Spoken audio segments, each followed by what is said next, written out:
This podcast is sponsored by Monarch Money. Have you been using Mint to manage your finances? Bad news, Mint shut down. The good news? There's a better alternative. Monarch Money. Mint users are turning to Monarch Money and loving it. Why? Because Monarch Money has built a new kind of personal finance app that's intuitive, insightful, ad-free, and prioritizes the user experience. Try it free for 30 days at monarchmoney.com/podcast. With a comprehensive view of all your accounts, Monarch makes it easy to stick to your budgets and achieve your goals. Easily customize your dashboard, automate rules for transactions, and more. Monarch's built-in collaboration feature lets you invite your partner at no extra cost. Monarch makes it easy to switch from Mint, import your data, and keep all your tags and categories intact. See why the Wall Street Journal named Monarch Money the best budgeting app overall. Get a 30-day free trial today when you go to monarchmoney.com/podcast. That's MONARCH money.com/podcast for your free trial. monarchmoney.com/podcast.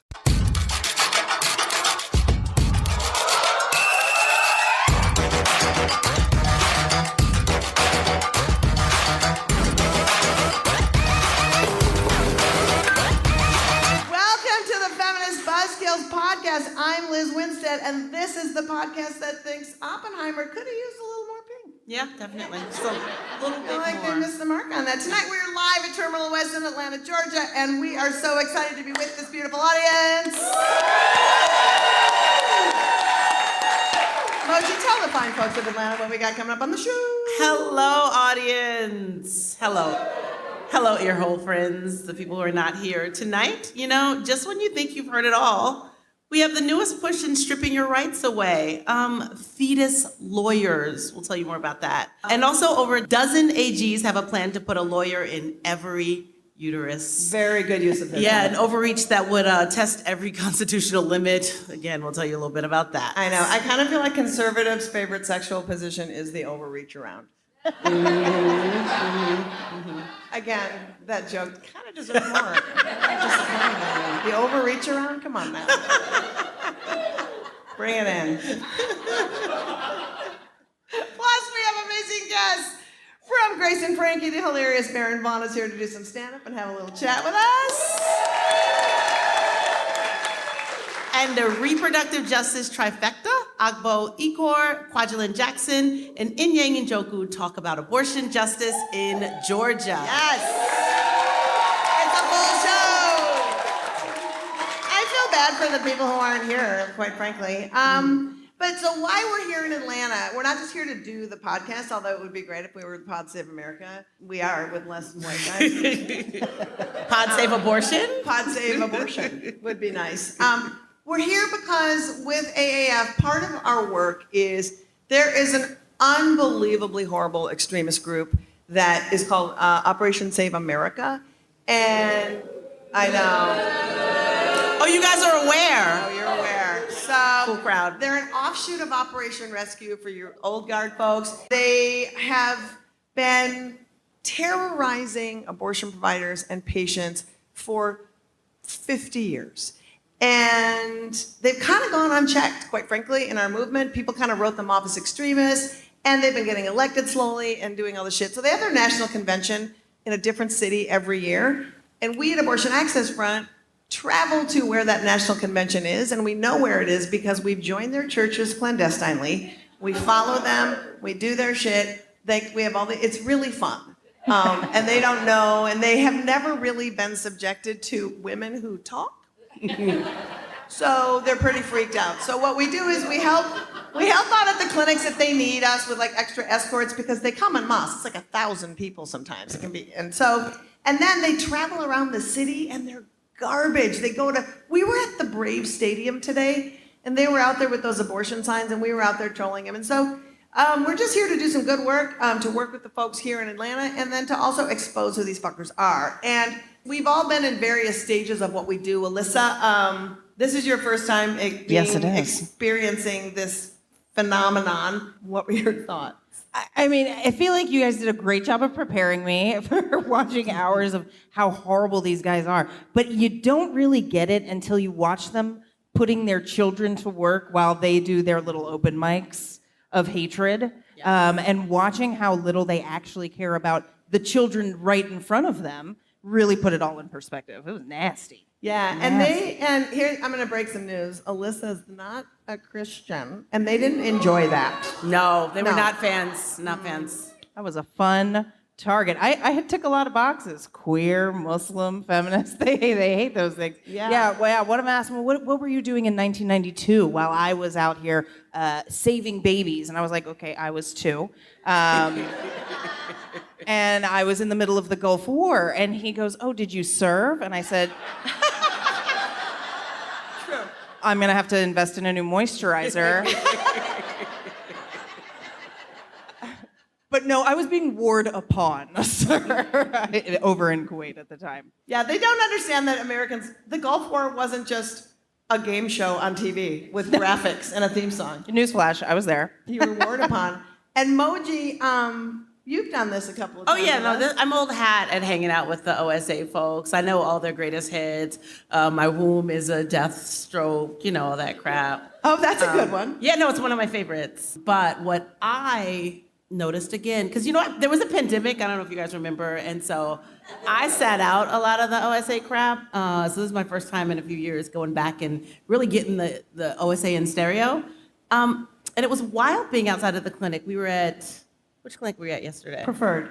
And they were yelling at any man who happened to be walking in with a woman that he needed to essentially drag her by the hair away and be a provider. And that was wild. Like, they did not address women. If there were men around, they were like, oh. Yeah, gather your woman. Don't let her abort your baby. There was a lot of It was a lot of your babies. Yeah, there was wild. Yeah. And they even refer to us as vessels.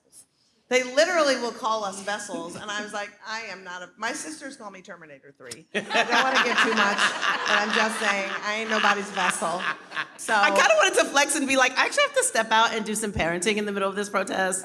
But I was like, don't understand parenting. No, they don't understand parenting for sure. And it's always like, we'll adopt your baby. I'm like, and then have them stand out here with a sign in 90-degree. No, thank you. No, thank you. So that was our day. That is why we're here. How we're going to do this show is we're going to do some of the quick headlines that you have heard in the news this week, and then we're going to get to some meaty stories that really got Moji and I's panties in a twist. So fill us in on what happened this week, Alyssa. Hey, everybody. It is time for your weekly steaming news dump that is covering all the abortion news that is shit to print.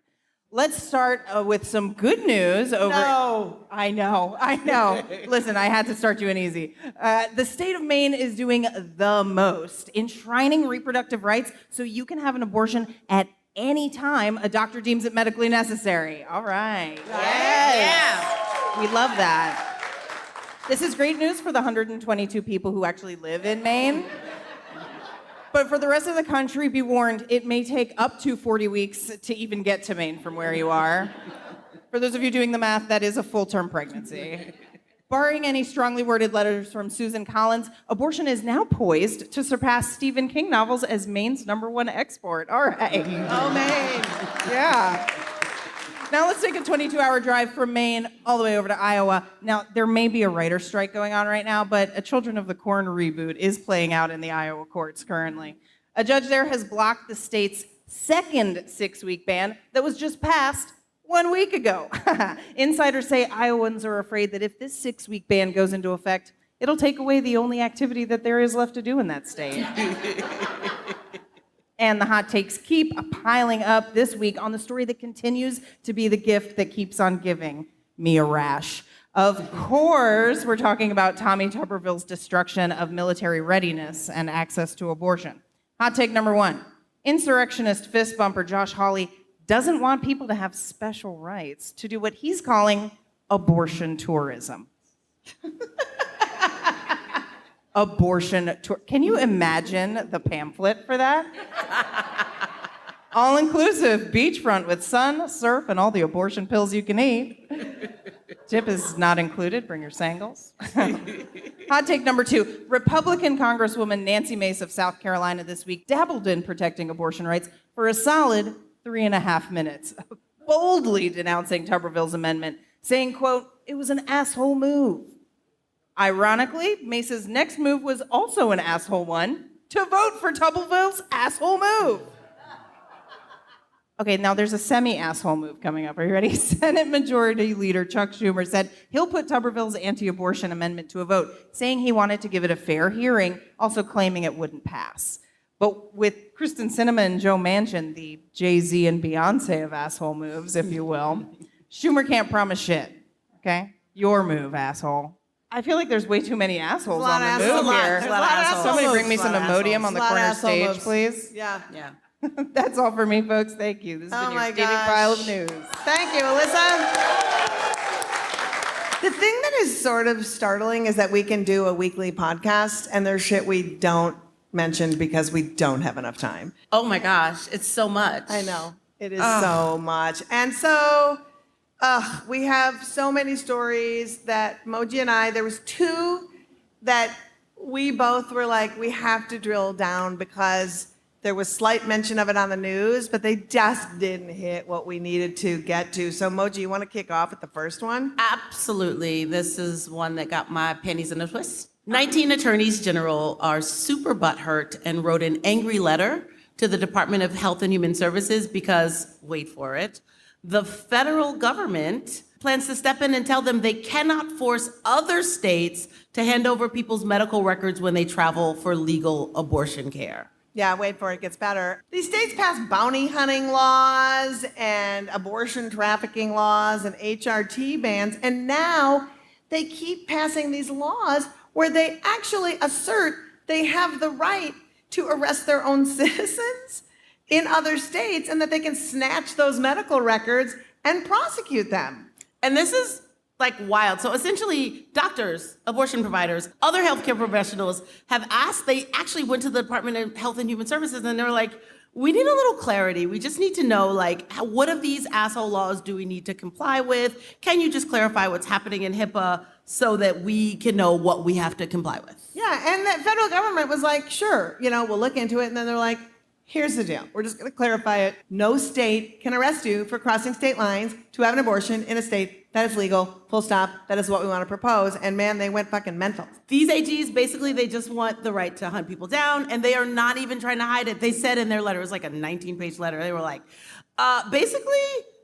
doctors should not be empowered to decide whether reproductive health care that is lawful in the state they provided in is lawful in the state they provided in. They were like, doctors don't know. How would they know? There's no way for them to know. And these AGs also say, like, we need this rule change to not be implemented so that we can double check to see if the doctors really did what was lawful. That is the hottest of takes. I can't believe the federal government would interfere to say that healthcare providers know how to provide healthcare. We are so pissed. And like, we know what happens. We've all seen, we read the news. We know what happens when politicians decide to practice medicine. We have people bleeding in parking lots, right? When they're miscarrying. We have people traveling to other states when they're miscarrying. We have such a lower standard of care and so many things that are just really fucked up. And just this week, I don't know if any of you guys are listening attention to the news. A woman in Texas was talking about when she was left bleeding in the parking lot while she was miscarrying and had sepsis, and she threw up on the stand. Retelling the story, she was so re-traumatized. I mean, that's where we're at. And it's like, it sounds messy, yes. And what I don't understand is, again, with the world, I guess I don't understand this. It seems profoundly and clearly unconstitutional. Yep. And yet, so many things have seemed profoundly and unclearly unconstitutional. And then you're like, well, what about HIPAA? What about HIPAA? What about HIPAA? I mean, seriously, what about HIPAA? I feel like what happened, people are often they're like, oh, it sounds like HIPAA violation. So HIPAA stands for, in case you don't know, the Health Insurance Portability and Accountability Act. And it's a federal act that allows you to essentially take your medical records from state to state. It also allows patients to access their own records. And it also limits who can access your records. But there have always been carve-outs for law enforcement. And so what are these carve-outs, right? This is the question. So one example of a HIPAA violation is a hospital employee has your medical records up on a computer and then they walk away. That's a HIPAA violation. Anyone know that's a HIPAA violation, right? But a doctor talking to law enforcement about your procedure, is that a HIPAA violation? unclear. And that is exactly what the act that the Health and Human Service is trying to do, is to make that clear. Like, no, they can't talk to people about your reproductive health.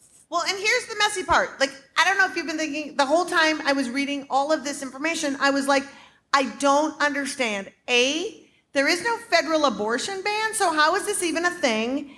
And B, people travel to other states all the time to do shit that's legal in that state, right? People buy weed, they gamble, they get hookers. They're like, I mean, there's 31 states in America where you can marry a 16-year-old. Did you know that?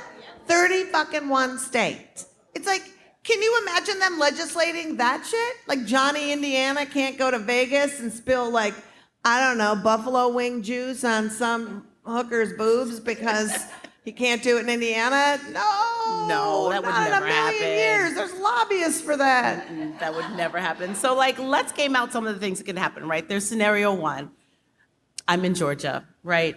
Or something like Georgia, one of the other 18 states, and I take a home pregnancy test, and then I travel to Illinois for an abortion. That seems like nobody could track you. Right, no paper trail. But what if there's an aggrieved partner, right? Yeah, what if you texted your partner and said, I'm going to have an abortion, and they're like, I'm turning you in? And they turn you in. And then what if Georgia was like, Illinois, we need to see these records because we think that one of our citizens did a thing that wasn't legal in our state. That's kind of fucked up. That's a mess. And then, do y'all know about the fake clinics? So there's a series of fake clinics that we're going to talk about later in the show, but basically there are these religiously funded clinics that are in America that are not covered by any HIPAA protections at all. No oversight at all. And they lure people in to get pregnancy tests because they advertise on buses and stuff. And so they would turn over anybody's name to anybody. So if you were unlucky enough to get a pregnancy test in Georgia, let's say, in your pregnancy test, and then they gave you an ultrasound and they're like, you're over the 6-week thing, and then you went somewhere else to get an abortion, they could possibly just turn over your name and all your information, go to your house and be like, where's that kid? It's a mess. It's terrifying. It is chilling. And then we could start about undocumented folks, but like, this country makes no sense. Yeah, it makes no sense. And the thing is, like, we're lucky that it's the Biden administration and HHS, but we all know there's so many healthcare regulations with this person is nominated by a president, and if that president sucks, then the rules suck. The rules change. The rules alter. They are basically made to fit whatever the agenda of the president. And so we're okay right now, but there's an election coming up, which brings us to the second story of epic ramifications. Liz, will you lay it out for us? So another who's who of crackpots from across the anti-abortion movement, the leaders, they got together and they wrote this slop ed in the National Review that literally said, basically, hey, fuck born people. We want to protect fetuses under the 14th Amendment and fetuses only. And it is a laundry list of just prenatal child support for fetuses, tax credits for fetuses, forcing IVF embryos to stay in cryo longer than Walt Disney. All with the goal, basically, just crowning the fetus sort of king of the uterus. Like, that is just the plan. So this was written by 26 of, again, the most influential leaders of the anti-abortion movement. And they're pushing for this on a federal level. So like what y'all got here in Georgia, they want us all to have it. New York, Illinois, Michigan, Maine. Yeah. Maine. And they lead really hard on the 14th Amendment, which is super weird because the 14th Amendment is pretty explicit in its language. I'm just going to read the 14th Amendment because I don't have it memorized. The 14th Amendment defines a United States citizenship as all persons, here's the word, born or naturalized in the United States are citizens of the United States. The key word here is born. Not preborn? Unborn. It's the opposite of born. That is not a thing. There's not the show. It's not called The Unborn Identity. That is not the movie that anyone wants to see. So they kick off this slop ed. I love that. This is exactly what they wrote. The same constitutional principles that ensured equal protection for Black Americans also protect defenseless children in the womb. Literally, for me, like, it's the racism for me. Like, The blatant racism of the anti-choice movement, it has no bounds. Like, the 14th Amendment was literally written to give Black people rights that this country did not give us in the founding of this country. And fetuses, Moji. But they love to conflate Black people and fetuses. They're like, oh, same. It's the same thing. And I just want to remind everybody that when you give a fetus a right, what you are doing is you are stripping a right away from a pregnant person every single time. There are no exceptions. 100%.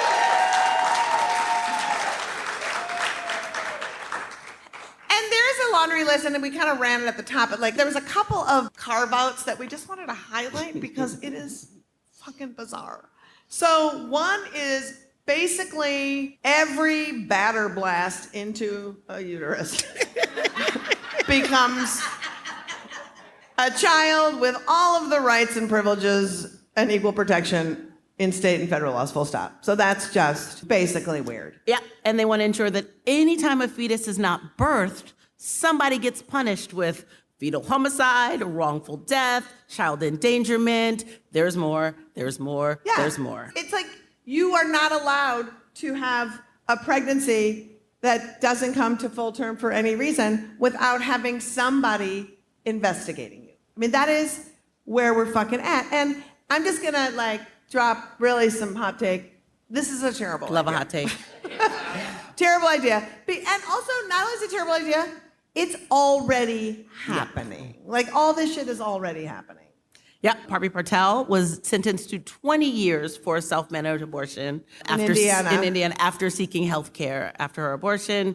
A woman, Brittany Pula, just 2 years ago was sentenced to 4 years because she miscarried, and they think maybe it had something to do with drug use. Really unclear. They're not clear. But also, I just want to say, too, we don't talk about abortion enough to say things that are really profound. And one of the things that we need to think about is if that person was doing drugs during their pregnancy is theirs.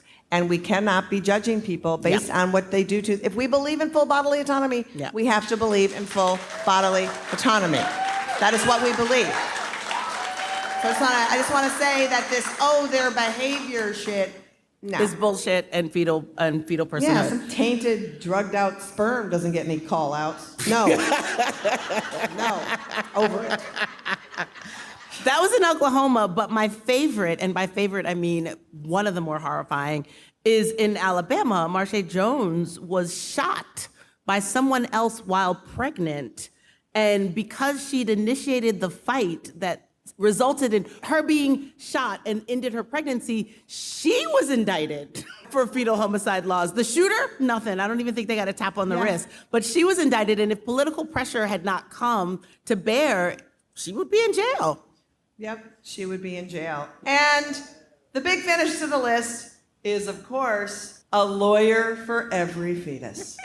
Yep, they, quote, want to ensure that children in the womb are afforded due process and legal representation in judicial proceedings. Like, all Americans. You know who they don't want that for? People who do drugs. Or anyone, really. Literally ever, right? anyone. And so, if you're like, who are these people and why do they have any kind of op-ed in the National Review or anyway, like, who are the leaders of the pro-life movement? Well, we're just going to tell you a few of them because they're epic. And it's going to sound like they're fringe, but they're not. They're not fringe at all. So one of my favorite is Teresa Bukanovic. Am I saying this right? Bukanovic. Bukanovic? Or Bukanovic. Teresa the asshole. Teresa Bukanovic, she is the leader of this organization called, unironically, Progressive Anti-Abortion Uprising, or POW. POW. So you've probably never heard of them, although this is a cool crowd. You may have heard of them. Their big moment was in 2022 when they stole 115 fetuses from a medical waste truck, and then they stored them in coolers in their apartments, and then they passed them around to their friends, other anti-abortion people, and did unboxing fetus videos on Facebook. And then, as progressives always do, they did a press conference with Ted Cruz. Fully our style. And at the press conference, if you just want to know even more janky behaviors, they had a person speak who said that the abortion movement in Washington, D.C. is so great that the electricity in Baltimore and D.C. is run by them burning of fetuses in that town They said this aloud in their outside voice on TV. at a press conference. Now, I'm going to make another controversial statement. I believe we should be using fetal tissue for medical research. That's not controversial. I believe that that's what people should do. But also, if fetuses could run cities, that seems like a very economical and environmentally friendly clean energy. way to power your shit. I'm just saying. And also, like, now every time I walk around my apartment and, like, the light doesn't work, I'm like, oh, they got to get some more fetuses going. I can't. Somebody get them in there. This is what they're doing, and it's not hypothetical. These, like, everything that we just listed, all of that weird shit, has been proposed. But on a federal level, you have Mike Lee, you have Joni Ernst, Rand Paul, all proposing one of these pieces into legislation. Yep. Yeah, so these people are influencing people, and it's terrifying. The link to these and all of our stories will be in our show notes when you listen to the pod. And to find the best and most up-to-the-minute info in accessing abortion care and funding, you can go to ineedana.com. ineedana.com. Well, that wraps up our big stories of the week. Thank you. And we are about to take our first little break, but before we do, we cannot go out without letting you know how we're supported to do this podcast. I mean, we couldn't do it without the help of our fake sponsors. And we are so lucky because tonight we have one of them with us to actually tell you about the product. So please welcome, to help with all of your fetal litigation needs, the TV lawyer from It's Always Sunny, Brian Unger. Batter blast? Really, Liz? Wow. Are you being wrongfully terminated? Threatened with uterine eviction? Don't panic. I can help.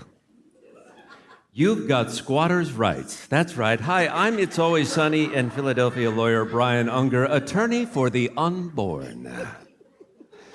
I'm here to take on big abortion and defend your right in that uterus until you decide to relocate on your terms. If dirty freegans can take over a building for years and claim ownership, why can't you take over someone else's body for 9 months? As it says in my Bill of Rights, life begins at the moment the weenie pulls into that garage. And that garage is yours to call home until you find your way out to live rent-free for at least 18 more years.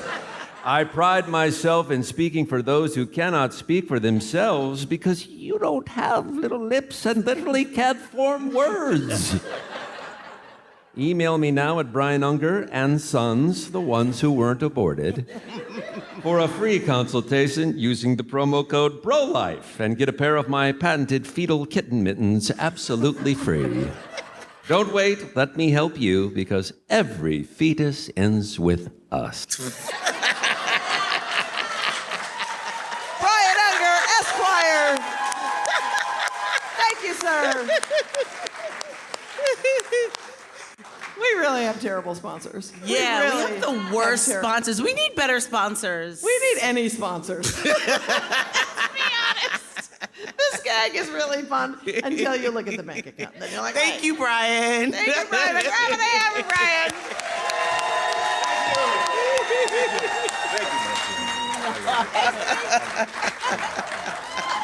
Brian Unger, everybody. Are you ready for some comedy and some fun and some amazing guests? I feel like you are. Our next guest is a dear friend of mine. I'm so excited that he gets to be here with us tonight, and you get to hear a little bit from him. He's a comedian and actor that you know from Grace and Frankie and the Mystery Science Theater reboot. Please welcome the one and only Baron Vaughn. Thank you. A round of applause for Liz and Moji, everybody. I love that you said yes to come on the abortion podcast. And I think the question is, why? Why? Why? Why? Well, I've known Liz for a number of years. I only just met Moji, but I'm very impressed, and she's kind of incredible. I get that a lot. And I believe in what you're doing, obviously, you know.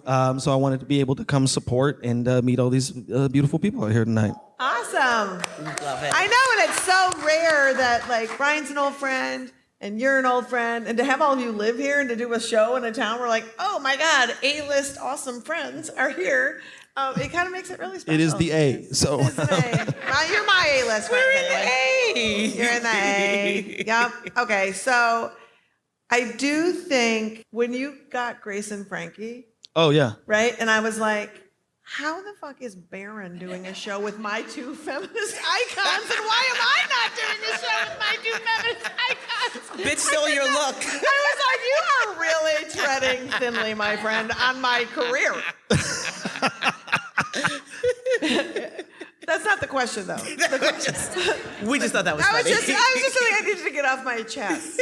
I have a question. Okay. Okay, wow. So Jump in. you have recently moved to Atlanta from Los Angeles, and we know that moving to Atlanta at least was part of your dream for you, and of course that dream was to vote for Herschel Walker. I'm kidding. I just. Truthfully, though, are you loving your time in the Peach State? Is it a dream? It is. I love Atlanta. I've been coming to Atlanta. Before I moved here, I was coming here for a good decade. And every time I came here, I fell more and more in love with the city. And every time I was in a different city and met someone I really liked, always coincidentally, they happened to be from Atlanta. So I'm like, okay, all right, even though I'm in Herman, Nebraska, there was someone from Atlanta here. I must go there. And I think also a big thing is like, this is the kind of city that I feel like I can plant roots in for real. And this is the kind of place, this is the kind of city I want to raise my children in as well. Atlanta, I'm trying to figure it out because I feel like everybody I know here is super cool. Yep. Right? That lives here and that I've met, and I come here and I'm like, the activism is like inspiring. Like the people you're about to see talking are like people who like shaped how I do this work. And then, just like America, there's some shitbags. It turns out, that you're just like, wow, how do you get like Raphael Warnock and Marjorie Taylor Greene in the same sandwich? I mean, it's like, I know. It's like you just drive a little bit and then that shit happens. And I think almost every state is That's like that. the biggest thing that I keep hearing from people from Atlanta. It's like, if you go 20 minutes that way, it's going to start getting strange. So I'm like, okay, so don't go 20 minutes that way? Exactly. And I'm like, okay, good. But I feel like that's everywhere.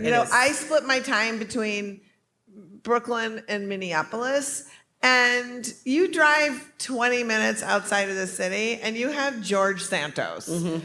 And you're like, oh yeah, that guy, that guy. And it's the same with Minnesota. You're just like, what is going on? So I think it's just like that 20-minute drive might be, don't ever drive 20 minutes. I was going to say, just stay in the city. Drive 30 and get past that horrible thing that happens at 20 minutes. But okay, so I cannot talk to you about your career without talking to you about the wild-ass show that you and I did in New York. So Baron and I did this off-Broadway show called Wake Up World that was a satire of morning shows. I think we have a picture of us from it. Lil Liz, Lil Baron. Your name was Hope Jean Paul. No, I actually said, my name is Hope Jean Paul. I'm actually the second, so I'm Hope Jean Paul the second. And I was Davis Miles. That's right. Davis Miles. And it was the most, it was a show that was kind of ahead of its time. And the funny thing about it is that Brian Unger did a show that was very similar 3 years before that. So it was like this show that kept happening. We did a show every Monday. We wrote a new show live based on the news. And your character was a pompous asshole. Yep. Typecasting. My character was a vapid shitbag. We'd say things that were just, I mean, it was really just like, it's just funny because sometimes you see character descriptions. It's like, they're a teacher who has a dark past, but the character description is like vapid asshole. vapid asshole. Yeah, and it would just like fall into this character. It was just very fun. And we had an exercise guru come on who was from Blackwater. I've actually seen that clip. It's He was wild. from Blackwater, and he had an exercise video called Extreme Waterboard Abs. Yes. It was wild. It was like we pushed the envelope all the time just to show him, because our whole thing was, what America celebrated was so fucked up that these characters were celebrating the most fucked up things that Americans did. And I think we did it. It was pretty fun. I remember some line being like, yeah, and that fear of death is just gonna just wash that weight right off of you. Yeah, it was just... It was all fucked up lines like that. It was really wild to watch. It was very fucked up. But I have a question. Yes. Go ahead, Off Moji. subject a little bit, because I love Grace and Frankie. But what projects do you love that you never get to talk about? Wow, what projects do I love Like that I that never you've done did? that you're like, oh my God, no one ever asked me about that. Oh, wow. Well, you know, one of the weirdest things, I mean, there's a few. Yes, of course. My IMDb is ridic. But I had the honor of being in this, I would say, seminal independent film called Black Dynamite many years ago. Some people know. Oh, nice. It was the first job I want to say that I ever got, and I really did like it was. I was living in New York at the time. It shot in L.A., and I like paid my whole way to be there because I'm like, I got to be in this movie. I remember reading the script and they cast me in it. If you haven't seen the movie, check it out. If you have seen it, I'm the first scene of the movie.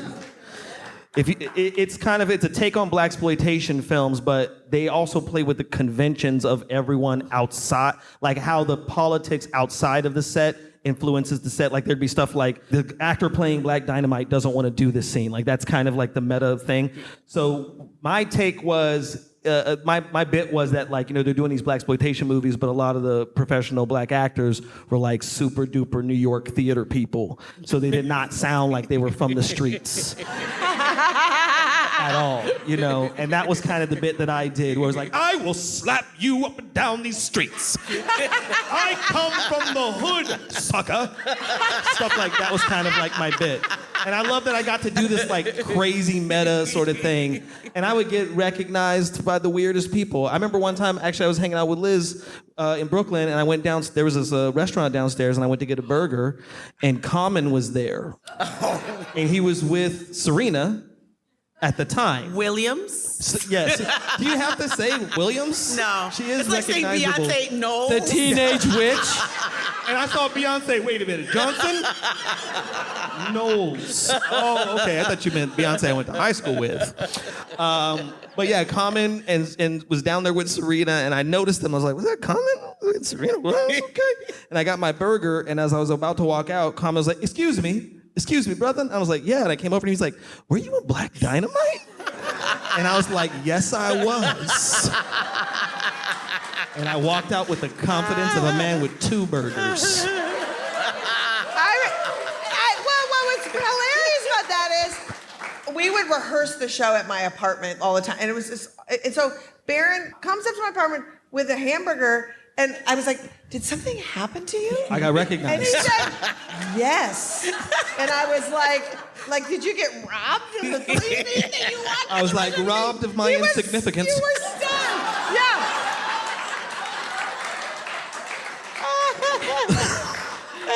That was hilarious. I remember that. Thank you, Moji. Let me tell that story. Moji, I'm so glad you told that story. That was one of the best stories. I have another question. Okay. Not as exciting, but you know, you are a writer and an actor, and both of your unions are striking right now. Yes. Is there anything significant that you could share with us about your thoughts on this, or anything you think people should know? Because everyone seems to think of Tom Cruise when they think of actors. Yeah. I mean, you know, that Common story is a perfect example of like, I am the quintessential working class actor. You know, I've been in enough things that people just think that they know me. That's a thing that happened, you know, all the time, where people see me on TV and they go like, hey, you work downtown? I'm like, no, I don't. Do you know Jimmy? I don't. You know Jimmy owes me money, though. I'm like, I don't know that. I don't know Jimmy, I don't work downtown. You are lying, but you tell Jimmy I'm coming for his ass. I'm like, I don't know what you're talking about. Grace and Frankie like, oh, that's what. I know. Sorry. It's so embarrassing when you have to say, maybe What- you saw me on that thing. I remember there's a friend of ours, and Victor Varnado is a black albino man, okay? And he's been in a lot of movies. And I remember one time walking down the street with him, and his family stopped us. They're like, you are in stuff. And he was like, what? And he's like, what are you in? And he was like, I was in Days. I was in Adventures of Pluto Nash. He's like, Pluto Nash. That's what it is. You like that movie? And the daughter was like, I don't like that movie. But that is kind of like, these are the people that we get recognized. You know, we're the middle class that has sort of like lost our livelihood in a lot of ways. You know, so it's like the work that we're doing, we're not being compensated for it in a way that we can survive. You know, I'm currently broke. After being on the longest running Netflix show, we beat Orange is the New Black by 3 episodes, I think. So it's kind of like, thanks. But like, it's kind of one of those things where I can get recognized, but like, that's the kind of thing that makes me go, okay, people were watching this, but of course Netflix was always notoriously tight about what the numbers were, because their metric, I always felt like they were making it up, but they were definitely hiding it from us. Right. Because if we knew how many people were watching the thing, then they knew that we would have some kind of leverage. So that's the sort of thing that people are hoping to change. And the fact that the WGA and SAG are both on strike for the first time is for the first time in like since 1960 or something like that. Yeah. That's indicative of like bad labor practices. Right. You know, so things got to change, and you know, it's kind of amazing. It's part of a larger labor movement that is happening worldwide, you know, so it's kind of incredible. And it's like, I often say to people, as we talk about the strikes, because I mean, we're both 2 union strike right now, it's like we're in, but memorize the amount of money these studio executives make, and do not have a conversation without mentioning that David Zaslav makes $287 million, and don't have a conversation that, you know, Ari Emanuel makes $210 million a year. This whole story is about the greed of what these people make on the backs of working writers and working actors, and fuck them. Fuck them. So, you know, if you were, I don't know if it's true for you, but I was reading somebody, and it was saying, I got a Netflix show, and I can't remember what the show was, and they said, I have never gotten a raise working on a streaming service. My salary stayed the same, right? And so it's like, oh, those are the things that happens. If you have worked on a show that's streaming and you haven't gotten a raise in 4 years, there is no other industry where you don't get at least a COLA raise, right? At least a cost of living raise. And so it's that kind of stuff where it's like, Jesus, they make a lot of money off the backs of people. And it's and then they own your ass. So thanks for sharing that about because I just feel like it's a lot of folks hear it and they read about it and they see it on Entertainment Tonight. And the both sides, there's abortion both sidesism that's terrible, and the second bad both sidesism is, well, there's both sides in this whole union thing, and it's like, there is not fucking both sides. There's greedy people, and then there's people just saying, can I have a raise and make a living wage, please? Well, I mean, like, kind of like the national, I guess, tendency of union busting, I guess it's been going on for like decades. Yeah, it has been. And they've really destroyed the idea of union and labor in the minds of like the general public. Yeah. And so I'm happy that these are the things that are being discussed right now. Yeah. Well, Baron, thank you so much for joining us. You are a joy and a delight, and it was so great to see you. Thank you. You are awesome. Thank you, darling. Baron Vaughn, everybody! Baron Vaughn! All right. And we will have a link to all things Baron Vaughn in our show notes for the listeners at home. That's exactly correct. Guys, this is like one of my favorite parts. For those of you that listen to the pod, you know what's coming. This is when we play the party game that is faster than Monopoly and more fun than Taboo. That's right. You know what? All you people here, 6 degrees of abortion, everyone? Yes. And this is where I take a story ripped from the news or such.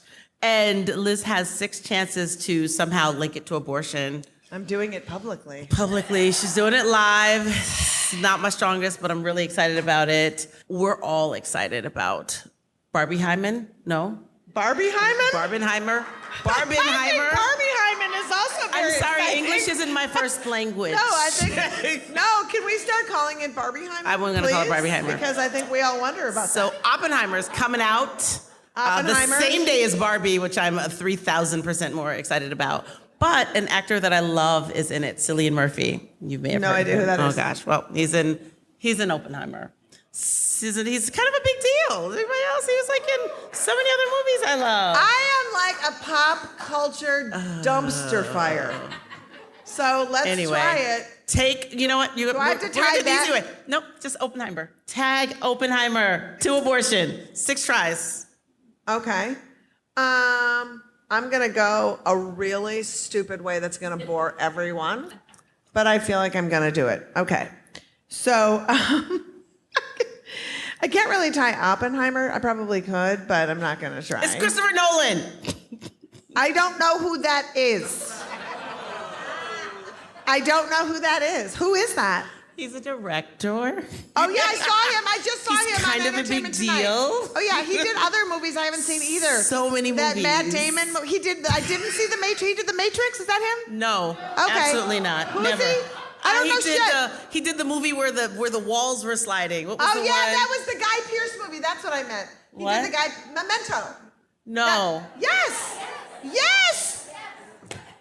Yes. It's the blind leading the blind Yes. up here. I know. This is always a disaster because Moji goes, this is an easy one. And then she'll say one of those Chris's who's famous. Any of the Chris's. I don't know any of the Chris's. I know all of the Chris's. I know none of the Chris's. I don't know shit. We can talk Chris's. Riverdale. I'm a mess. Anyway, tie Riverdale to abortion. I got you. Okay. So here's how I'm going to do it. One of my favorite songs by an artist named Billy Bragg. Any Billy Bragg fans? It's called Great Leap Forward. And in that song, he says, Dr. Robert Oppenheimer's optimism fell at the first hurdle. I opened for Billy Bragg in Oh, God damn it. 1996. This woman needs to stay in the house. I've had abortions. So I'm going with Oppenheimer, Billy Bragg lyric. I opened for Billy Bragg. I think I did it in 4. Do I have it? Okay. It was about the lamest way I could go, but like, I literally panic at this time of the show because I never know. All right, let's move it along because we have amazing guests to close out this whole thing.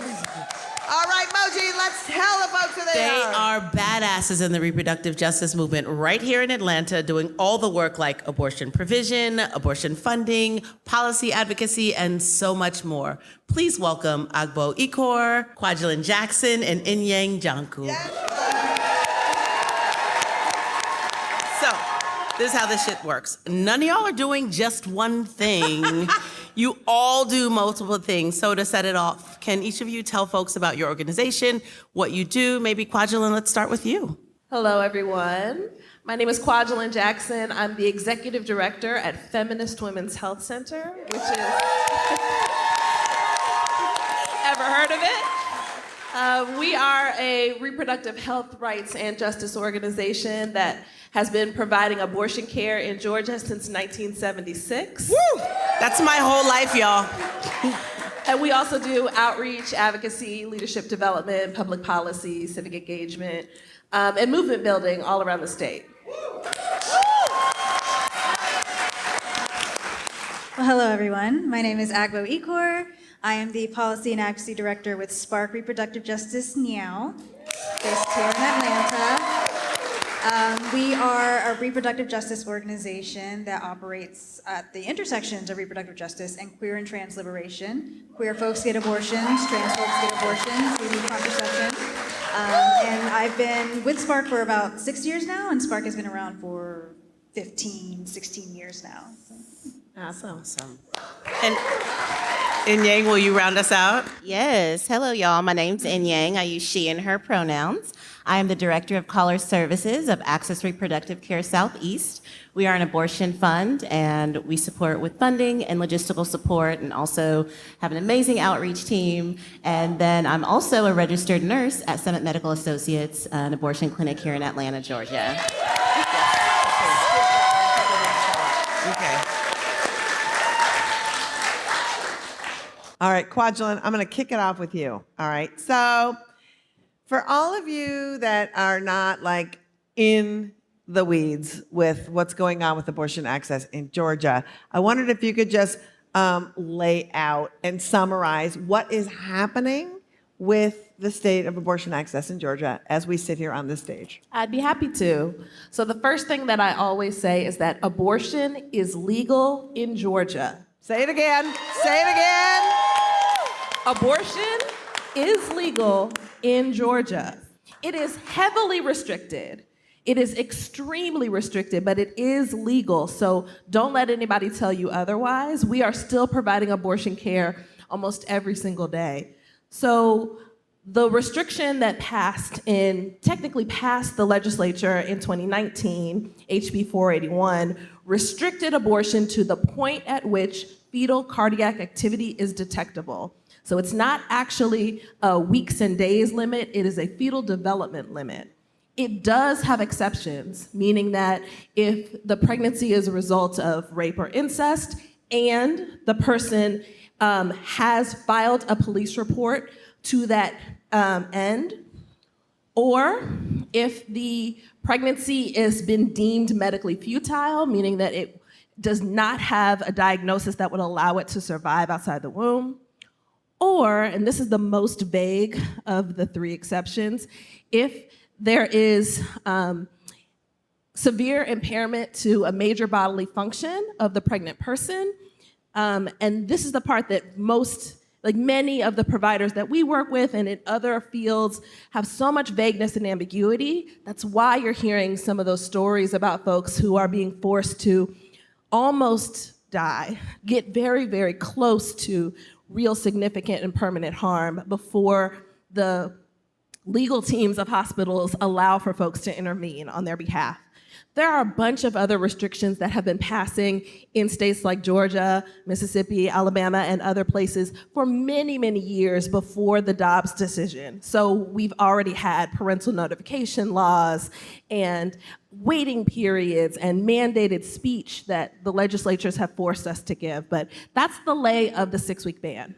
And, I just want to say, too, that law enforcement piece is, for those of you that really don't know, and this is a whole nother podcast we've done a little bit, but law enforcement is in bed with the anti-abortion protesters. I mean, law enforcement, it's been a problem in a lot of ways. They will literally stop and be with the protesters.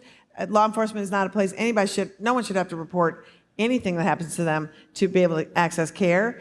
And we're also seeing that the organization that we were telling you about, the Why We're Here, Operation Save America, like some of their leadership has been tabling and leading the prayer breakfast at sheriff's conventions around the country and doing all this stuff. So they are embedded hard in that, and that is a piece that I just want to name because I feel like it's really scary. Inyang, you're director of nursing at Summit Clinic. I'm sorry, you are a nurse, a registered nurse at Summit Clinic. We had this conversation. You work at ARC Southeast, an abortion funding resource for folks needing financial assistance for all aspects of their care. Can you tell the audience some of the ways that you help patients navigate this complicated abortion landscape that Kwajelyn just described? Yeah. Well, it's so crazy nowadays, especially since Roe, but the landscape in the South has always been crazy. So let's start there. But especially since Roe has fallen, it's not the actual abortion itself that's stressing people out. It's how to get there. It's the logistical part of getting the abortion. And what I'm seeing being on the nursing side is when I'm at the clinic and I just see a sigh of relief when people are in the clinic, because actually getting there is the issue. And so what our team does is just basically think about how you would plan for something as if you were traveling. We're your abortion travel agents. I'm your abortion bestie. I'm going to help you get to where you need to go. So things like, do you need a flight to get to where you're going? They're checking the distance from where they live to where they need to go. If it seems like it's too long, let's just take a flight. Let's get you there quicker. Do you need to have someone with you? Sometimes at clinics, you have to have an escort to sign you in. So if you're flying there and you don't have a car, what's that person going to do while you're at your appointment? Do I need to call the hotel and ask for a later checkout?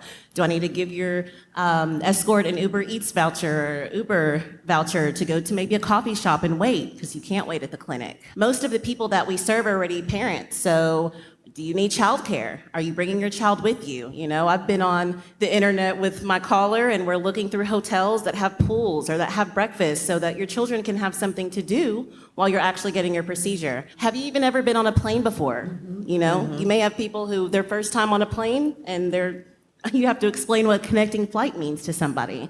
You have to tell them how to navigate through an airport and actually how to get to where they need to go, or talk about Uber and explain what an Uber is and how it can get you from A to B. So it's a lot of education.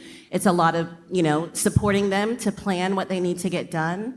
And yeah, it's just something that, like I say, I just plan it like I'm planning a trip for myself, my parent, or just someone, but also keeping in mind those little pieces like, what are we going to do when you're at your abortion? Like, where are you going to stay? And so it's a lot of that. And also because of these waiting periods in some of these different states, you know, in North Carolina, there's now a 72-hour waiting period. So you have to be counseled, and then you have to wait 72 hours before your procedure. So we're getting hotels from Monday through Saturday for people. It's like you have to take out time to actually get this procedure. If people are taking the pill, let's give you a couple days so you can complete the medication abortion and then get a follow-up at the clinic before going to your state. You know, you may have people that are out for 7 days and are needing to have that time so that they can get their abortion in a safe way, an accessible way, in a state that allows them to. So yeah, it's a lot of planning and a lot of thinking.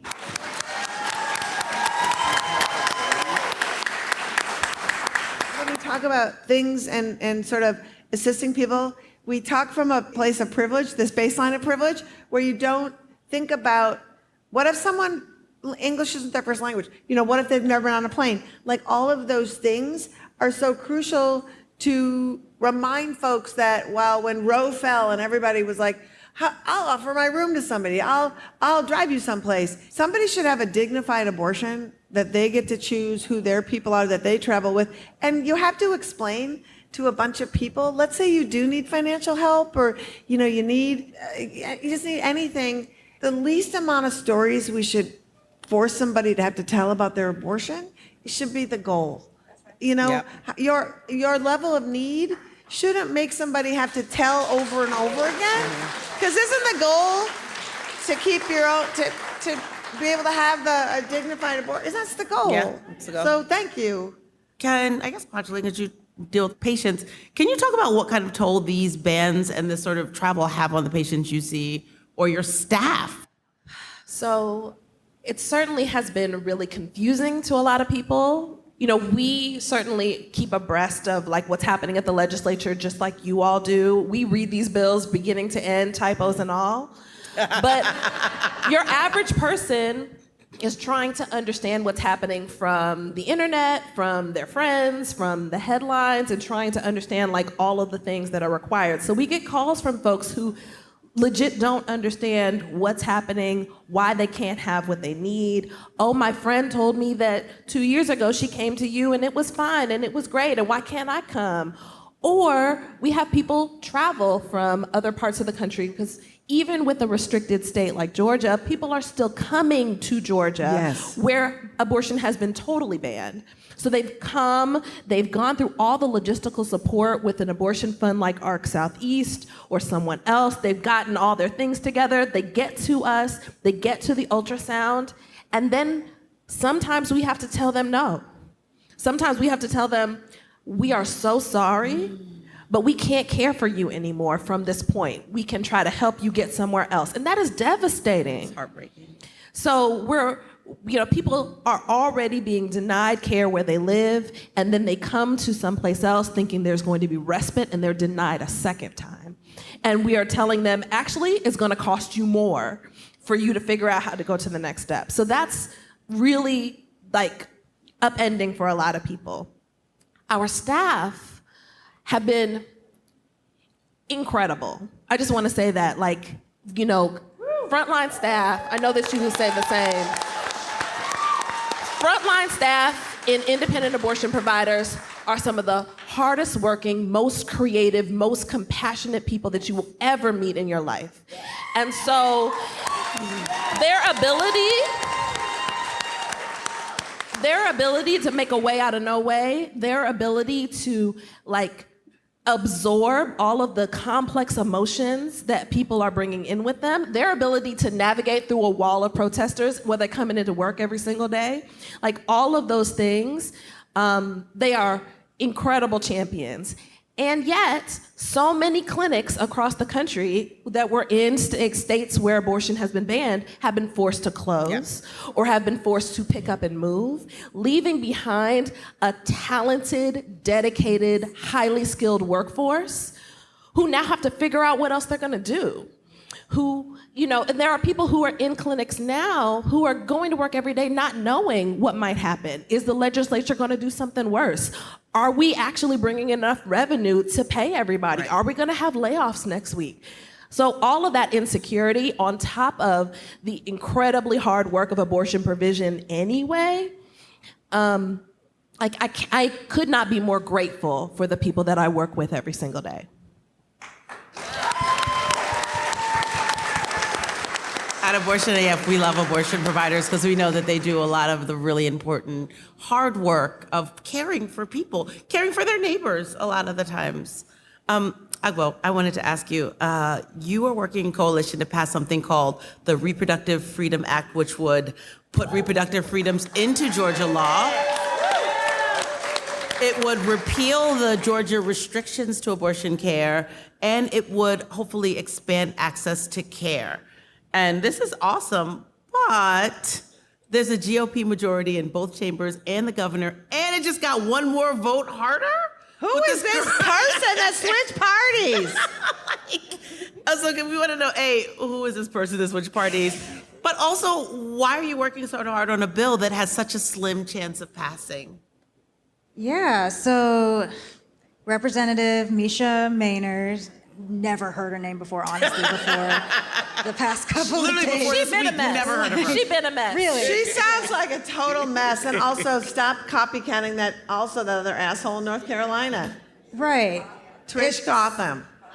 It's Turncoat. giving temper tantrum, take her ball and go home. So she switched parties because I guess she was having some discrepancies with fellow Democrats over school voucher programs and things like that. And yeah, it's shitty, but that's just the reality. But to answer your second question, I live in Georgia. I do this work in Georgia. So any abortion advocacy, advocacy for trans folks, advocacy for queer folks, it's going to be an uphill battle. So I am not unfamiliar just with that notion of why the fuck are we doing this? Can I cuss? Yes. 1,000%. Did you just get here? Yeah. Have you been listening to anything we fucking said?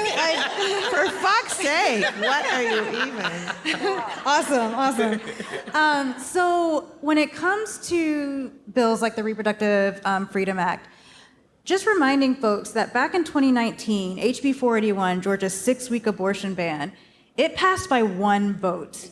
In the state of Georgia, it barely passed.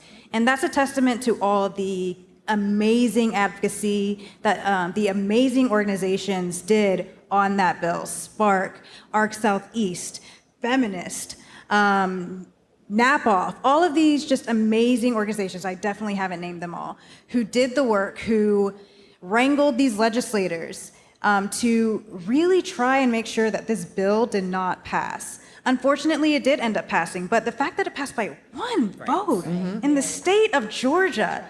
So thinking about that sort of gives me more momentum and it gives me hope. And I'll also say this, legislators, yes, they hold a lot of power, a lot of influence, but I really want to emphasize that the power is with the people, y'all. We're the ones who tell the legislators what to do. They work for us. So when we introduce a bill like the Reproductive Freedom Act, even knowing that it might not pass, I try not to think of it as, oh, this policy that we want to get passed, or oh, this bill we want to get passed. I think of it more as a notice that this is the future that we are trying to build. This is the future we're going to see. We're just letting you know. That's right. You know, so I try to think about that. That's really what keeps me optimistic about it, especially dealing with legislators who oftentimes they're not listening. Yep. And they're very apparently just not caring about these issues, especially when you're up there talking about your experiences. It can be very, very disheartening. But we're dreaming of liberation. That's right. We're dreaming of a better future. And if we keep that dream in mind, we know that whatever they got going on, we know that we're right. We know that we're going to win. And yeah, that's all. That's what we do. We will win. Yep. We asked that question knowing that answer, but I think it's important for folks to really hear that when legislation is pushed forth, when you know you don't have the votes, you have to start setting a groundwork for the aspirational world you want to live in. Otherwise, what's the point? That's what they did. That's what they did. That's what they did. They've been trying to overturn Roe since 1973. And then it took them all this time to get there. And so it's going to take us less time to turn it back around. Yeah. That's what I know. I think that's right. Yep. 100%. Yeah.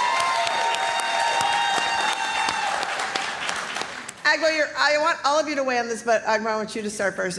Just talking about we alluded and talked a little bit earlier in the show about fake clinics, and you're doing such a good campaign around fake clinics as well. I mean, you're just doing such good policy work. So will you talk a little bit about your fake clinic stock, which is amazing? It's not even a curse word. Yeah. Will you talk a little bit about that? And then I would love to hear from both Inyang and Kwajelyn about how fake clinics affect the work that you do. So talk a little bit about how you're trying to expose them. Yeah, absolutely. So I laughed when you said that because I love talking about fake clinics. They're horrible, they're terrible, but I can talk about them for hours because they're that horrible and terrible. And we're called Fake Clinic Sucks, but there was conversation. You know, we wanted to be fuck fake clinics. You know, we wanted to, be very transparent I think about. for a minute we thought that was the name. We were like, oh, it's Fuck Fake Clinics. And we kept saying it aspirationally. There's an Instagram page. Okay. It's an Instagram page, Fuck Fake Clinics, and we work with those folks as well. So, right, exactly. I appreciate you just talking about fake clinics at the top of the show because I just really want to make clear that these are just horrible, horrible institutions. These are organizations with a clear agenda to prevent folks from getting the care they need. So imagine being pregnant, and I'm just gonna quote their billboards, pregnant, scared. You're pregnant, you're scared, you wanna get resources, right? And you go into this facility thinking you're going to get some free resources like a free pregnancy test, a free ultrasound, and you get there and from the moment you walk in there, they're calling you mom. They're trying to convince you that you need to carry this pregnancy to term. And I really want to emphasize that these are not medical providers. So we mentioned before, they do not have to keep your information private. And they won't keep your information private because, again, they have an agenda. And on the subject of them not being medical providers, giving ultrasounds. Can you imagine, or just a rando giving you an ultrasound? And that's literally what's happening. So a rando in a lab coat that they got from Amazon. Literally, and an ultrasound machine they got from Amazon. So, Or the Archdiocese. So with the Fake Clinic Suck campaign, we're really trying to expose them for what they are. We want to demystify them. We want to make sure that folks can recognize them because you can Google abortion clinic and the first result would be an anti-abortion clinic, crisis pregnancy center, pregnancy resource center. And that's terrifying when you're really just looking for care. So on top of just demystifying, of course, our long-term goal for that campaign is defunding crisis pregnancy centers. Here's the fun fact. Georgia currently gives $2 million a year to fake clinics. That's correct. $2 million. Yeah, but it sucks. So the main goal of this campaign is to take away that funding and reallocate it to things that actually help people. I would love that money to go directly in the hands of pregnant folks who just want help, especially in Georgia. Our maternal mortality rate, y'all, that money could be used for so much better things. So right now, we're really at the stage of trying to mitigate the harms they're doing. We know that it's going to be, of course, an uphill battle, as we've talked about, to defund crisis pregnancy centers. Right now, we really want to focus on making sure they can't lie to people, making sure they can't lie about the services they offer. They can't position themselves as medical clinicians, or that they can't tell people that they provide these services when they don't. Right. We want them to be transparent that they do not provide abortion care, they do not provide contraceptives, anything like that. So right now, our main goal of the campaign is to hopefully pass policy to make it so, that crisis pregnancy centers can't lie to folks. And just from the base level, as consumers, we don't want to be lied to, right? That's really where we are with the campaign. I'm very hopeful that we can be successful. We have legislators who are interested. And this is an issue that enrages enough people that I feel like we can get enough energy and momentum and enough rage to really make change.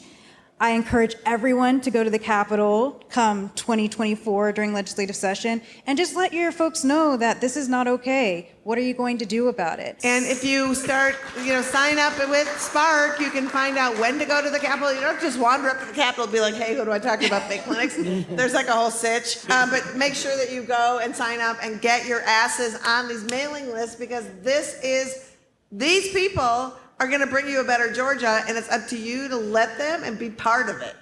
I think that is super crucial.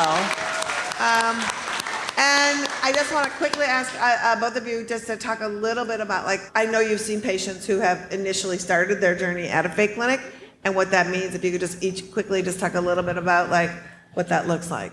Yeah, so some of the patients would have gone or do go to those clinics, and they are telling them that they are farther along than they actually really are. So, they could say you're 12, 13 weeks, and then, they're like, well, I just here to get an ultrasound just to check, and they're really 4, 5 weeks, can still get an abortion in the state. And so the misinformation is just crazy. Or we'll have callers on the funding piece that will call us and be like, yes, I'm going to this clinic, and they told me to call y'all to get funding, and I'm like, oh, that's not a real clinic, and I just want to let you know that this is a fake clinic. And they're like, oh, well, I told them I was getting an abortion, and they told me to call y'all for help. And it's just like, oh, so you know what you're doing, and you're still having these people call us, and it's sick, but that's what happens. Well, one of the things that I also wanted to name is that they are also causing harm to people who want to continue pregnancies. Yes. Because they are not medically trained, because they are not able to accurately read an ultrasound, because they are shaming people about having sex outside of wedlock, or who their partner is, or all of these other things. And so they can't accurately diagnose someone with preeclampsia or an ectopic pregnancy or any of the other issues that might cause them to delay care that would help them to have a good birth outcome. So for people who claim to care so much about birth, you would think that they would at least be invested in making sure that pregnant people had everything they need to be well. But they don't have that either. Mm-mm. They don't have shit. They literally don't have shit. Everything they have you could get at a dollar store, except for the ultrasound machine. Can I say one more thing? I just want to also name that there is at least one example of a reproductive justice resource center for pregnant folks in Bloomington, Indiana, called All Options. Yes. Where they are providing folks with abortion funding, counseling, diapers. They have a milk bank. They are supporting people through pregnancy, parenting, abortion, and adoption. Literally all options. And so we need more places like that people can turn to, where they can get all of the support they need, regardless of the ways that they want to deal with the pregnancy that they have at that moment. The work that the three of you do is so important. Can you quickly, everybody, say where people can find you? Yes, we are at Spark RJ now on all of our socials, so you can look us up on Instagram, Twitter. You can also find us at sparkrj.org. And we are feministcenter.org. We are at FWHC on Twitter. We are at Feminist Center on Instagram. They are not matching. I think we're on TikTok, but I don't really be knowing what's going on TikTok, so I couldn't really call it. But yeah, certainly you can sign up for our newsletter. You can, get involved in all the work that we're doing. All of us work really closely together. So you get on anybody's list, you on everybody's list. Yeah. Yes, you can go on our Instagram at ARC Southeast, and then, you can look us up at Summit Medical Associates. And for the listeners at home, we will put all of this info in our show notes, and you can hear it then. Before we do take questions, I just want to say, do you feel better knowing this is the leadership of your state? Like, honestly, it's so amazing. Because, that's right.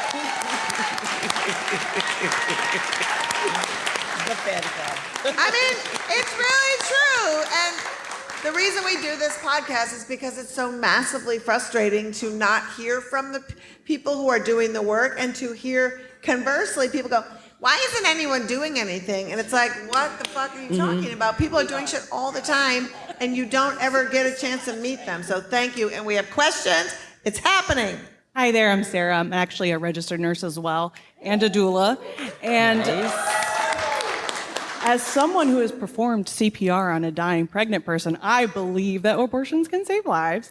Do you guys find that you're encountering more people having abortions, not medically speaking, at home? Because the resources are out there on the internet. Do you find that these people, when they're stuck not finding the resources with you guys, are they taking things into their own hands? Again, I've helped so many people lose their pregnancies and whatnot in the emergency room. And so we see a lot of that, but it's on the back end, So I do think that there's a lot more good, clear information about medication abortion, about self-managed abortion that is available to people. And so I think that there are certainly more conversations happening. I know in our clinic we're seeing more people choose medication abortion as opposed to procedural because they understand it more and they feel like it's the right choice for them. I don't think that self-managed abortion is a replacement for in-clinic care. I think we need more options as opposed to fewer. But I definitely think that there are many ways for folks to be supported and cared for, to manage their abortion care in a way that is dignifying to them, as Liz was talking about before. So having more folks who are holistic doulas, who can both support people in pregnancy and birth, and can support people through abortion or pregnancy loss, so that people can do it at home, can do it in a place where they feel comfortable and confident, but not necessarily have to go through all of the obstacles to get into a building like ours. So I am hopeful that as abortion is restored in the United States, which I believe it will be, that we will continue to see folks managing their abortions at home and in clinic, and that all of those options will be honored and dignified and well-resourced.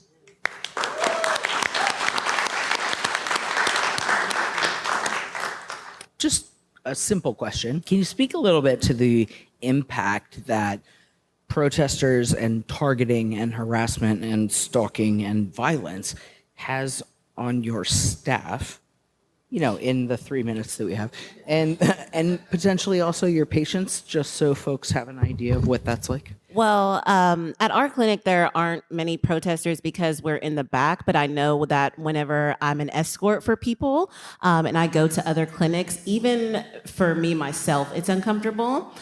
So even imagining the person that I'm supporting, I know it has to be worse. And there was this one time that I was an escort for a caller. So when you're an escort, you sign them in to get to their appointment, and then when they're done, you pick them up. The antis normally will be at the clinic the first couple hours. They're trying to stop you from actually getting your procedure. So it had been about the fourth time that month that I had been signing someone in, and I'll never forget it. On my way out, after signing them in, I locked eyes with an anti. It was beautiful. I'm just kidding.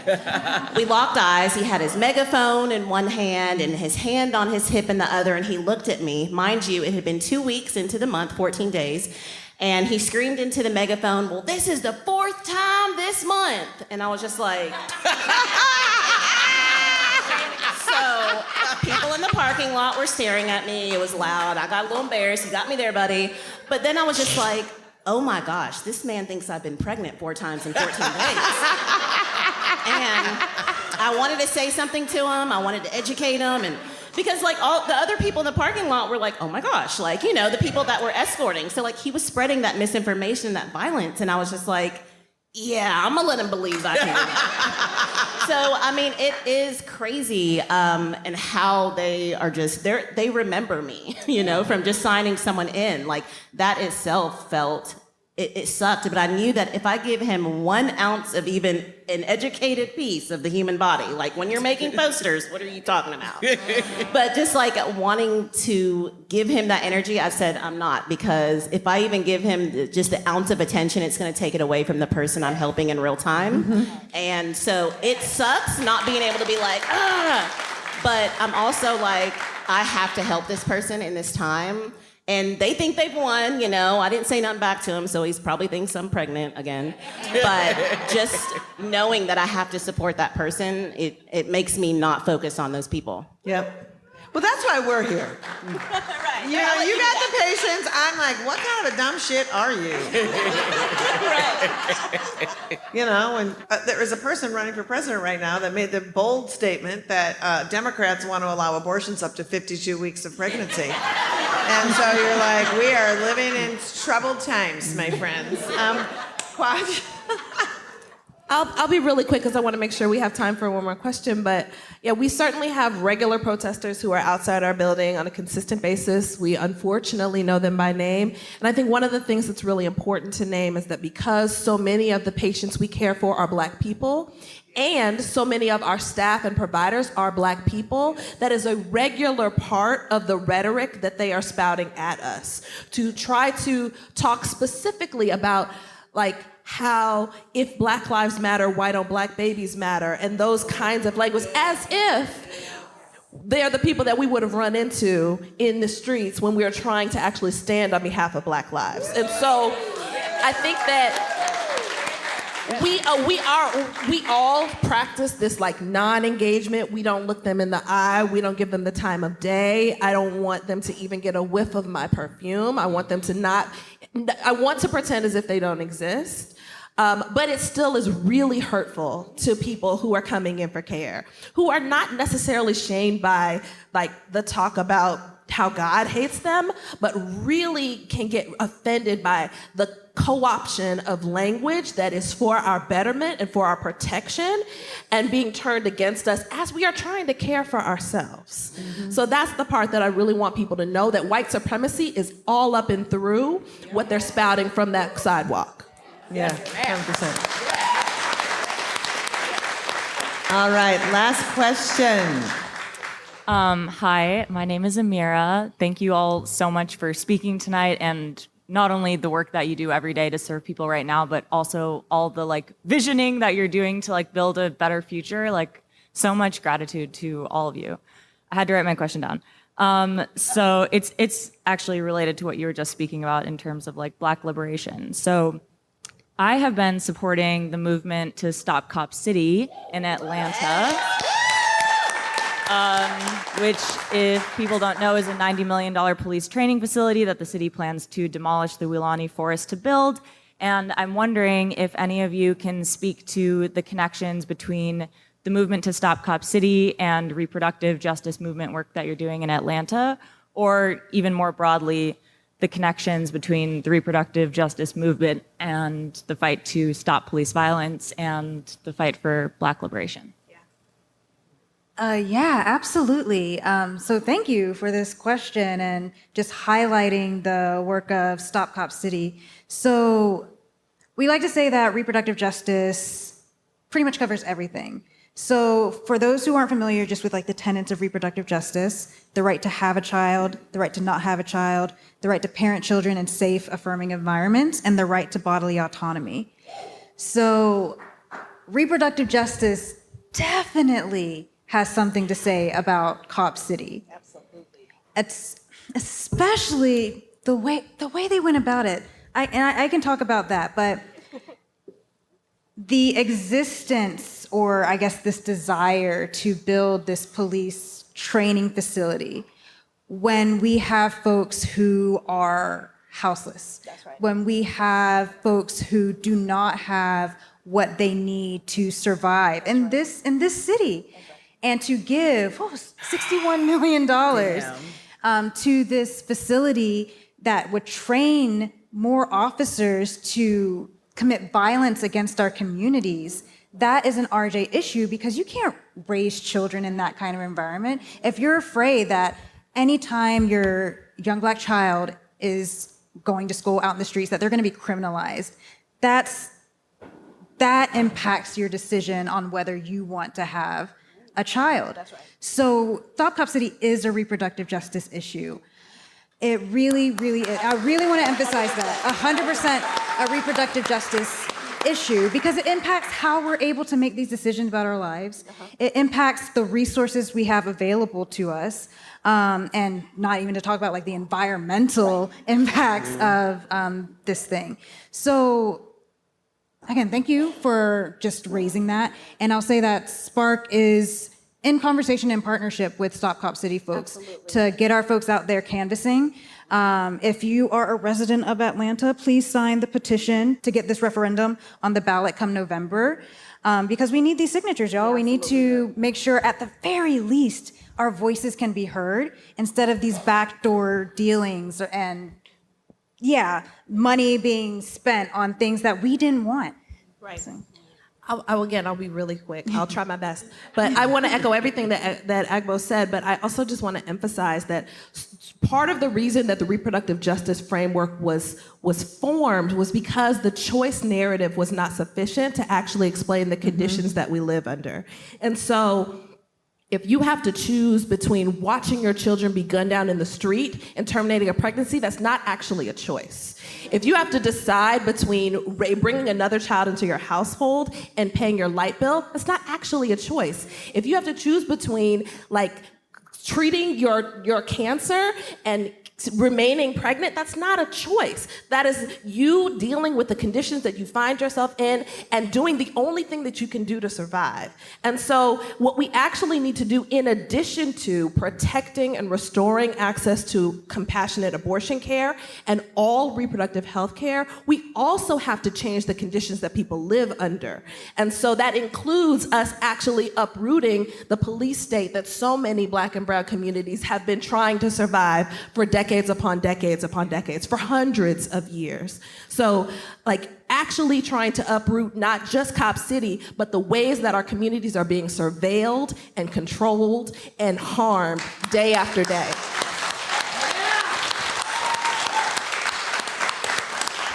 And again, you have just been told about all the ways that you can actually move forward. If you have not participated in this, please do. Thank you so much. Thank you for your questions.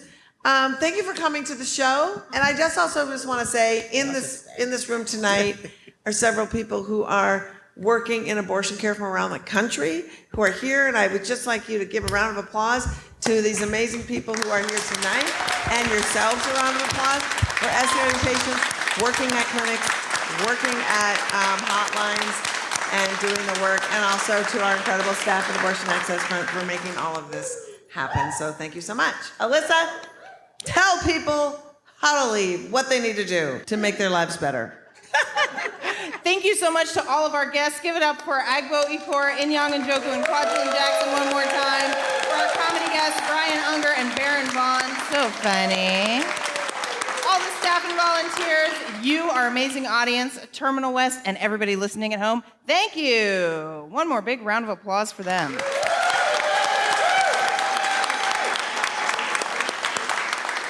Now, get your fucking phones out, open up the podcast app, find the Feminist Buzzkills pod, and be sure to like, subscribe, and show us some love with a 5-star rating. You can stay connected with us on social media at Abortion Front. Next week, we talk to Francesca Tripodi, author of The Propagandist's Playbook, How Conservative Elites Manipulate, Search, and Threaten Democracy, and comedian Liz Glazer, who will chat about her cats and her comedy album, A Very Particular Experience. Join our Patreon. You'll support, get cool Feminist Buzzkills merch, and experiences. All the pledges made through our Patreon go to this podcast and all of our activism at Abortion Front. Pledge at patreon.com/Feminist Buzzkills. Feminist Buzzkills is edited by Remy D. Tournay and is produced by Abortion Access Front. Thank you, Alyssa. Thank you, Moji.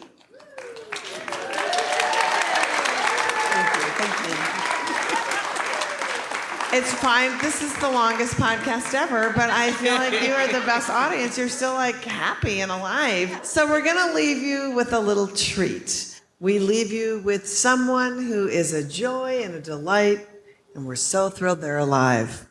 Tonight, it's the former National Director of Operation Save America, Rusty Thomas, who shows his whole ass by demanding women never show theirs. The gender sin, when it comes to the female, is to control, manipulate, and dominate the male. I'm gonna say that again. You have manhood, their inherent weakness, passivity, and irresponsibility. For the woman, it is to dominate, manipulate, and control the male. Totally out of order, spinning out of control. Feminist Buzzkills, the podcast from Abortion Access Front. New episodes drop Friday. When BS is poppin', we pop off. And if you want to support our podcast and all the work of Abortion Access Front, like, subscribe, and join our Patreon at patreon.com/feministbuzzkills.